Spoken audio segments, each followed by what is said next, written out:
Hello everyone, I am back to show you 15 cards I have made using the November 2019 Spellbinders card kit of the month.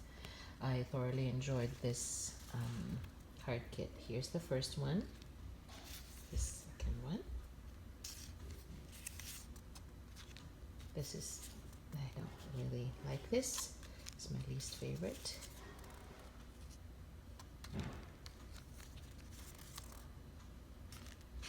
One of my two favorites.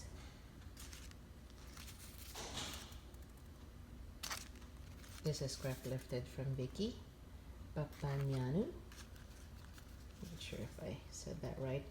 She is on YouTube and Instagram, and I'm sure everybody knows her.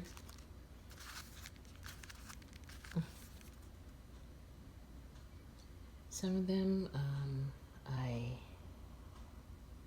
stickled, and there's a stickle, and this is the Wink of Stella that I used on the stamens.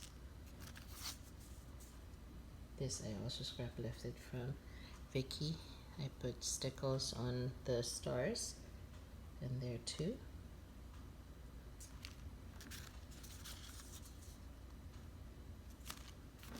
I used some of the gems that had gold flecks on them. This is my second most favorite. I put Wink of Stella on the windows. It's not showing, but they're so sparkly in person. Anyway, I hope you like my 15 cards. Thanks.